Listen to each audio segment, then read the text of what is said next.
आमिर भाई, जिस तरह सिकंदर साहब ने ब्रेक से पहले ये बात की कि पाकिस्तान की प्लानिंग इस वक्त बेहतर है, जिसकी वजह से वो अच्छा परफॉर्म कर पा रही है। प्लानिंग के हवाले से पाकिस्तानी टीम को अनप्रेडिक्टेबल समझा जाता था, लूप होल्स होते थे, लैक ऑफ प्लानिंग होती थी।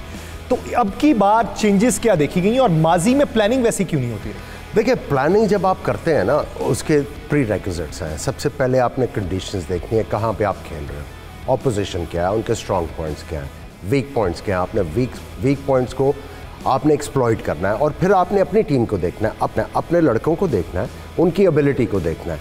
उसके बाद आपने रोल्स जो हैं वो डिश आउट करने होते हैं कि आपने ये करना है, आपने ये करना है, आपने ये करना है। और उसमें जो सबसे इंपॉर्टेंट चीज़ है वो ये है कि आपने एक प्लेयर की एबिलिटी से बढ़ के उससे कोई चीज़ आस्क नहीं करनी। सही। आपने उसकी जो लिमिट है उसमें रह के उसको रोल देना है जो उसके लिए बेस्ट होगा। वो अपने अगर कंफर्ट जोन से नहीं निकलेगा तो आपकी प्लानिंग हमेशा बहुत बेहतर होगी और वो रिफ्लेक्ट होगी आपकी परफॉर्मेंसेस के साथ। लेकिन जब आप प्लानिंग करेंगे, वही अनोखा लाडला खेलन को मांगे चांद, आपने चांद लेने के लिए एक बंदा जो है वो उसकी 4 फुट की जंप नहीं है, आप उसे कहे उछल के चांद पकड़ ला, वो नहीं हो सकता। सो कंफर्ट जोन में रख के जो प्लानिंग हुई है उससे आपको साफ फ़र्क नज़र आ रहा है। और ये जो कंडीशंस हैं, इन्होंने पाकिस्तान को बहुत ज़्यादा सपोर्ट किया। आपकी जो लिमिटेशंस थी वो एक्सपोज नहीं हुई इस सारे टूर्नामेंट में अभी तक, बिकॉज कंडीशंस आपको बहुत ही सूटेबल मिल गई अपने लिए। कि जब हमारे कुछ बॉलर्स पे तहफ़्फ़ुज़ात थे, शायकीन क्रिकेट को भी थे, बहुत से लोगों को भी थे, तज्ज़ियाकारों को भी थे, लेकिन हमारे कप्तान ने सेम गेम प्लान और सेम टीम के साथ मैदान में उतरने का फैसला किया। ये किस हद तक आपको बेहतर लगता है? देखिए, बात यह है कि सबसे पहले मैं वही कहता हूँ ना, आपको अपनी टीम का पता होना चाहिए, हर प्लेयर को एक दूसरे की एबिलिटी का पता होना चाहिए। जब आप फ्रैंकली सारी डिस्कशन करते हैं और फिर रोल्स डिश आउट होते हैं, जब कप्तान को ये पता होता है प्लेयर के साथ डिस्कशन करने के बाद कि हाँ वो इस जगह पे कंफर्टेबल है, उसकी मुताबिकत से आप अगर उनको जो रोल देते हैं वो आराम से करता है। अगर आप आसिफ अली को ये कहें कि वो आपको 8 ओवर रोक के दिखा दे और सिंगले करके दिखाए, वो नहीं कर सकता। ठीक है, अगर आप बाबर आजम को कहें कि आप जो है वो निकल के छक्के मारें और छक्के मार के दिखाए, नहीं। उनका जो ब्रांड ऑफ क्रिकेट है उसके मुताबिक अगर आपको रोल दिए जाएंगे तो आपको यू विल मीट सक्सेस। अगर आपको कंफर्ट जोन से निकाला जाएगा वो मुश्किल होगी आपके लिए। सिकंदर साहब, क्या राय रखते हैं प्लानिंग के हवाले से? एक तरफ क्रिटिक भी होती रही बहुत से बॉलर्स को लेकर, लेकिन कप्तान का फैसला एक ही रहा, एक ही प्लानिंग के साथ वो मैदान में उतरे। ये प्लानिंग किस हद तक मजबूत दिखाई दी आपको? नहीं, ये तो एक एज ओल्ड फॉर्मूला है कि आप विनिंग कॉम्बिनेशन को नहीं चेंज कर रहे होते।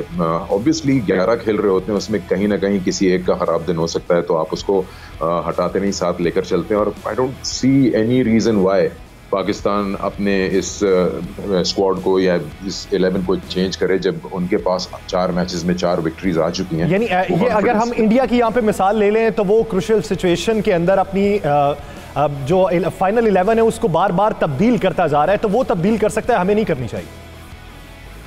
जी हाँ, क्योंकि आपके 4 मैचेस में 4 विक्ट्रीज हैं, आपने टिक किए हुए हैं बॉक्सेस। इंडिया जो है वो ऑब्वियसली डिश आउट कर रहा है, सारे प्लान्स को सामने रख रहा है। जो उनका थिंक टैंक बैठा होगा वो ये सोच रहा है कि कौन सा कॉम्बिनेशन जो है वो उनके लिए बेस्ट साबित होगा, ताकि उनको जो पॉइंट्स चाहिए वो उनको मिले, जो उनको जीत चाहिए वो उनको मिले। और कभी कभार होता है, जितनी भी बड़ी साइड हो, कभी ना कभी पैनिक बटन आ जाता है, you get taken by surprise कि कैसे आप पहला मैच 10 विकेट से हार गए।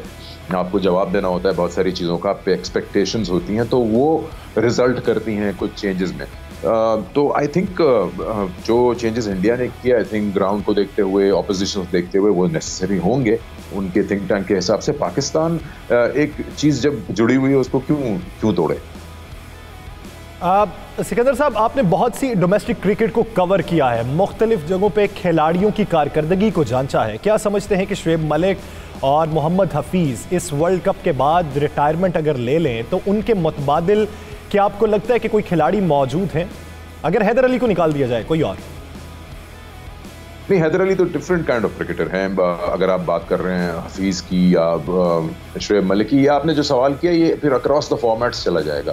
इसमें ओडीआईज भी आ जाएंगे। रिप्लेसमेंट की अगर आप बात करें, एक्सपीरियंस को तो आप नहीं कर सकते इतनी जल्दी, उसका नेमल बदल नहीं मिलेगा। लेकिन ऐसे प्लेयर्स हैं जैसे हमने अब्दुल्ला शफीक को देखा है, जैसे ये अब्दुल वाहिद बंगलज़ई हैं, ये ओपनिंग बैट्समैन हैं या टॉप ऑर्डर के बैट्समैन हैं। इनमें वो चीज़ नज़र आती है कि ये लंबी क्रिकेट खेलेंगे और तीनों फॉर्मेट्स को खेल सकते हैं।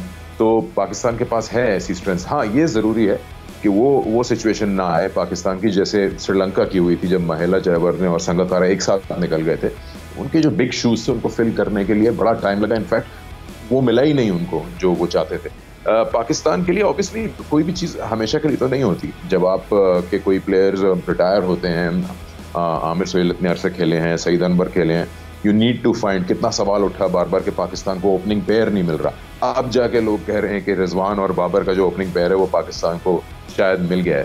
सो it is very tough to you can not say you looking for replacements of individuals. आपको हॉर्सेस फॉर कोर्सेज की बात है, आपके पास प्लेयर्स बहुत सारे हैं। सही। आमिर भाई, जिस तरह हम प्लानिंग की बात करें, बेहतरीन प्लानिंग है इस टूर्नामेंट के अंदर, क्या आपको ये लगता है कि नई खिलाड़ी लाने के लिए पीसीबी की प्लानिंग ठीक है? देखिए, वो तो इम्प्रूव करने की ज़रूरत है। आपको जो जिस तरह मैंने पहले भी कहा है कि आपको जो ह्यूमन रिसोर्स है प्लेयर बनाने वाला, उसकी तरफ देखना पड़ेगा। जब आपके पास ह्यूमन रिसोर्स प्लेयर बनाने वाला आएगा तब प्लेयर बनने शुरू होंगे। अभी ज़्यादातर आप देख रहे हैं आपके प्लेयर बिगड़ जाते हैं। उनको जो इन्फॉर्मेशन दी जाती है वो उनकी टेक्निक को सूट नहीं कर रही होती। बजाय इम्प्रूवमेंट के वो नीचे जाना शुरू हो जाते हैं। सो आई थिंक सबसे पहले जो है वो आपको अपना ह्यूमन रिसोर्स इंप्रूव करने की ज़रूरत है, जो बच्चों को सही तरह सिखाएंगे। और स्पेशली ग्रास रूट लेवल के ऊपर एक कल्चर क्रिएट करना है कि टेक्निकली वेल इक्विप्ड जो लड़के हैं वो आएँ। आप देखें, आपके मेनली प्लेयर जो अभी आ रहे हैं, आपकी क्लब क्रिकेट तो ख़त्म है, आपकी स्कूल क्रिकेट ख़त्म है, कॉलेज यूनिवर्सिटी सब कुछ ख़त्म है, रिडंडेंट हुई पड़ी है। आपके प्लेयर आ रहे हैं टेनिस बॉल क्रिकेट के ऊपर। सो अब आपका फोकस जो है, आपने जो है वॉलंटियर लेने हैं जो टैलेंट को हंट करेंगे, और जो टेनिस प्लेयर अच्छा टेनिस बॉल के साथ अच्छा कोई खेल रहा है, उसकी टेक्निक शुरू से ही वो सॉर्ट आउट करवा के उसको अगर आप बड़ी क्रिकेट की तरफ लेके आएंगे तो उसका आपको फ़ायदा होगा। लेकिन इन्फॉर्मेशन सही जाने की ज़रूरत है, तब जाके आपको बेहतरी नज़र आनी शुरू होगी। सिकंदर साहब, आपने डोमेस्टिक क्रिकेट को बारीक बीनी से उसका जायज़ा लिया, तज्जिया किया हुआ है। क्या समझते हैं क्लब क्रिकेट ख़त्म हो चुकी है और क्लब क्रिकेट के बाद अगर चुनाव पीएसएल की बेस पे ही होगा तो क्या बेहतरीन खिलाड़ी हमें मिल सकते हैं? देखिए, जो आमिर सोहेल ने अभी कहा वो बात बिल्कुल सही है। आप जो फीड करेंगे लोगों को, जो देख रहे हैं क्रिकेट, या जो यंगस्टर्स हैं जो बनना चाहते हैं, बड़ा नाम कमाना चाहते हैं, वो एब्जॉर्ब भी वही करेंगे जो आप दिखा रहे हैं। T20 एक ऐसा फॉर्मेट है जो अट्रैक्ट करता है मॉनेटरी रीजंस के लिए भी, और उसकी जो एक पेस और मोमेंटम है इस फॉर्मेट को, वो अट्रैक्ट करता है लोगों को। इसलिए आपको क्रिकेटर भी वैसा ही मिल रहा है। किसी को शाहिद आफरीदी बनना है, किसी को अब जो बड़े बड़े नाम हैं जिन्होंने बड़े बड़े छक्के लगाए हैं, वो चीज़ें अट्रैक्ट करती हैं। तो फिर आप क्रिकेटर्स भी वैसे ही निकलेंगे आपके। हाँ, ऐसे कुछ लड़के हैं जो कि लॉन्गर फॉर्मेट को शायद पसंद करते हो, लेकिन आई don't see the current generation is only looking at this kind of cricket जिसमें अच्छा सिकंदर, ये तो नाम जल्दी बन जाए। सिकंदर, ये तो बहुत लंबी डिस्कशन है, ये तो चलते रहेंगे। क्या समझते हैं ऑस्ट्रेलिया साउथ अफ्रीका? अब तक मार्जिन अगर हम देखें तो ऑस्ट्रेलिया के पास ज्यादा दिखाई दे रहा है। देखें, ऑस्ट्रेलिया के साथ हमारा सेमीफाइनल उधर नहीं आना चाहिए, नहीं आना चाहिए अबू धाबी में, क्योंकि वो जो कंडीशंस हैं वो उनके लिए माफिक होंगी। और पाकिस्तान को बहुत मेहनत करना पड़ेगी, बहुत ज़्यादा जो है वो अल्ट्रा विजिलेंट होना पड़ेगा। फिर आपको जो अभी आपने सेट जो प्लानिंग करके अभी तक आ रहे हैं, वो सबको नज़र आ रही है आप किस प्लानिंग से खेल रहे हैं। उसमें चेंज बहुत बड़ी करना अभी मुश्किल होगा आपके लिए। सो वो एक तरह की ना वो प्रेडिक्टेबल होगी भी आपकी अप्रोच। तो उन कंडीशंस में ऑस्ट्रेलिया जो है वो आपको टफ टाइम दे सकता है। आई थिंक अबू धाबी की जो कंडीशंस हैं वहाँ पे हमारे लिए सूटेबल टीम होगी साउथ अफ्रीका।